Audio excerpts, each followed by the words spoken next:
அன்பார்ந்த முருக பக்தர்களுக்கு வணக்கம். நான் ஜெயமேஸ்கே கோபி.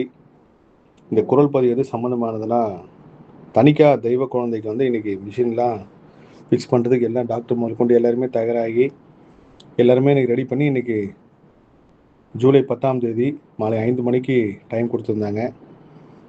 பெற்றோர்களும் தயாராக இருந்தாங்க, நானும் அதுக்கு ஏற்ற மாதிரி தயாராக இருந்தேன். இன்னைக்கு காலையில் 6 மணிக்கு ஃபோன் பண்ணி, உங்கள் அம்மாவுக்கு ரொம்ப சீரியஸாக இருக்குது அப்படின்னு சொல்லி ஃபோன் வந்தோடனே அவங்க ரொம்ப பதட்டமாக என்னை கூப்பிட்டாங்க.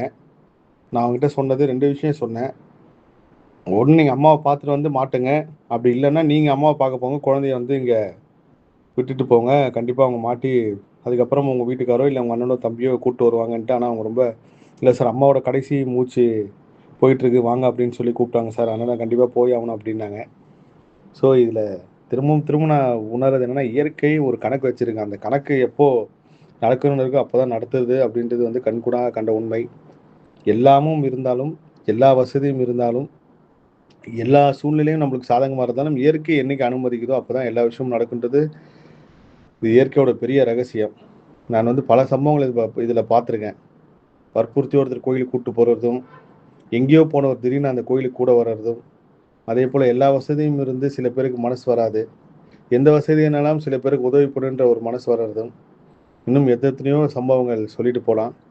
ஸோ இன்றைக்கி தெய்வ குழந்தை தணிக்காக்கு அந்த மிஷின் கொடுக்குற நிகழ்வு தள்ளி போயிருக்கு.